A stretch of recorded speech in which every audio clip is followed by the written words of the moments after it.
do you mean that there's no dominant ideology? So the dominant ideology is leftism, but they're an absence of any ideology. Right. They don't believe in anything. They just believe in stopping racism. They believe in stopping sexism. But it's not even that. They are a swarm of bees with no direction. Yes. So it's actually, I would describe the left as, have you ever seen the ant circle of death? Yeah. When ants follow a pheromone trail from other ants that lead into a circle, yes, they will spin in a circle until they die. That is the left today. Yes. Because in their system, everyone's equal, so no one can rise to leadership and give them direction. Mm-hmm. And so they end up following each other with no goal and no pursuit. And so when you look at what the left pursues, it seemingly makes no sense. They criticize the military-industrial complex, but support the war in Ukraine. Yes. These things are paradoxical, but Hassan himself, on his show, within the span of 3 minutes, did exactly that. Yes. If you want to look at thinkers like...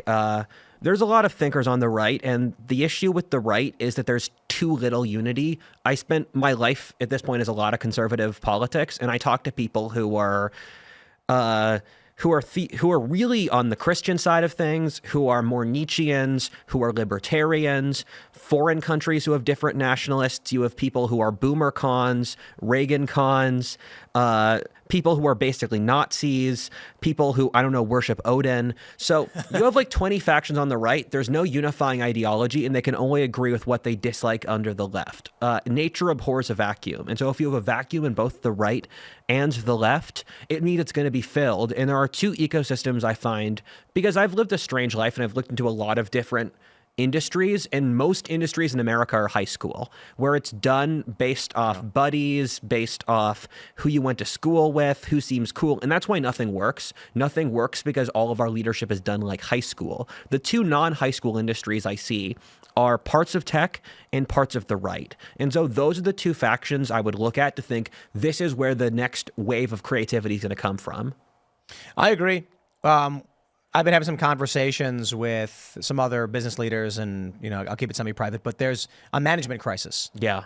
I've been experiencing this, and having spoken with some other managers at other companies from small to medium, they keep saying the same thing. We hear about Gen Z and millennials quiet quitting.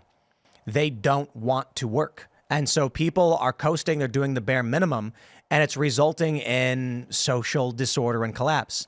To bring it to the point of the right, I do think there's one thing that all the right factions tend to agree on. It's meritocracy in some form or another. But a meritocracy is not a unifying ideology with a leadership.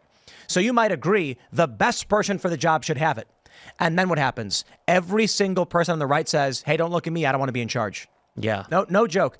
There is this issue with the Republican Party where we wonder why it is they won't do anything. Yeah. It's fascinating how many of us are doing anything. I mean, granted, I host a show, but people say, Tim, will you run for office? And I'm like, no way, I won't do it. Yes. We're power averse. The Republican Party is power averse. Mm-hmm. And the Democrats are power craven with no direction. This is a recipe for an implosion. Yes. The right tends to be, just like you said, the right doesn't want to be in positions of political power because they look to do things in the real world that do benefit themselves, but also it's something that they find interesting or they find themselves good at or whatever. Whereas people on the left, they can organize and they're looking for a way to access power so they can essentially, I feel like it should make the world align with the way that they emotionally feel that it should be. One of the facts that I never see people discuss on this topic, but I think it's fundamentally, this might be one of the most important facts I wish I could shove into the discourse, is that the left has controlled institutions at least since World War I or World War II. Yep. And so conservatives will often be like, oh, the reason we can't have this degree of activism and this degree of social control is because we don't believe in ourselves hard enough, because we don't take enough risks. And it's 100 years ago, leftists took over almost every single institution in the country, and they were very covert and they were very intelligent with manipulating the population until Trump. People didn't even know the left was in charge for a lot of that period, but it's why whenever news about Stalin or Mao got out, it was suppressed because our elites were sympathetic. The New York Times and the Holiday Book. Exactly. But that was way before World War II. Yeah, I said World War I. Oh, sorry. Yeah, World War I / World War II. It's a gradual process. And so the left has had power, and the thing that they really hate about Trump is that he called their bluff, because they were able to call a bluff. And this is what they mean by democracy. Democracy is the series of managerial institutions which they use to enact their will through unelected officials. And so Trump called their bluff on democracy, and they hate him so much because Trump is forcing them to come to terms with that they were the elite, because they had established this very advanced psychological manipulation of the population. And this sounds schizo, but I can explain it. It's all very easy to understand if you'd like. That goes back decades, and the right has been so browbeaten by this, where it's been generations of conservatives who, if they speak out on basic stuff, their entire lives could be ruined, who they can't operate through institutions. And so the left has become unspeakably arrogant while the right has become browbeaten. And it's... I think the unfortunate reality is a degree of cowardice. Yeah. I know people will be offended by that, but let me say two things on this. Someone asked me when I was in Newtown, they said, I work in an industry and it's very woke and I don't know what to do. Should I speak out? And I said, here's the hard reality. If you are the first to speak out, you are in the trenches with a bunch of people and they're all terrified to look to see what's going on above. And if you stick your head out because someone's got to do it, you're going to get hurt, right? The problem is if nobody does, then you're all trapped forever. The pioneers who came to North America, quarter of them died on the way here. Then they landed on barren shores, knowing they had limited supplies in their ship, and they arrived in fall. That's the craziest thing to me. They were like, well, we have to. That's when they were able to set sail. They land on a barren shore, and they're like, okay, now most of us are going to starve to death. What a thought. To be in Europe and say, you know what? It's time to take a risk. We're probably going to die. Let's do it anyway. And now there are people who are like, I could lose my job. And so I know it's tough because a lot of people are thinking, I can't risk losing my job. And if everyone thinks that, you are all lemmings trapped in a box until someone steps up.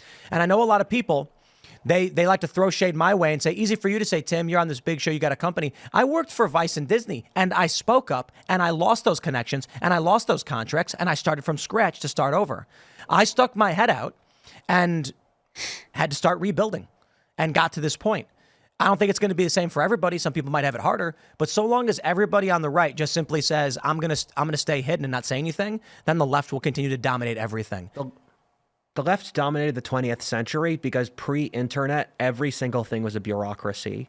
The media was a bureaucracy, the government, the military, corporate America, religion, and the left is the religion of the bureaucracy, because in the leftist worldview, the bureaucracy is God, which can do anything. And so we only realized how much power the left had once the internet showed up, because the internet gave us a degree of separation. And the reason the right is starting to build up its own culture is that we've moved away from because in 1985, probably 100 people controlled almost all of the information flow in the West. Academia, the media, a variety of things. We shattered that glass. And as of now, we could use AI and the internet to completely automate out the managerial class. And Balaji, I think, Balaji's done a great job thinking about this, of going through, he says the 19th century, God was the social fabric of society. 20th century, it was the state. 21st century, it's the network. And I think the network is to our era what the bureaucracy was to the 20th century. And so you're seeing the new right emerge as this phenomena online due to that. Thanks for checking out this clip from Timcast IRL. Make sure to watch the show live Monday through Friday at 8 p.m. Subscribe to this channel, and we will see you all there.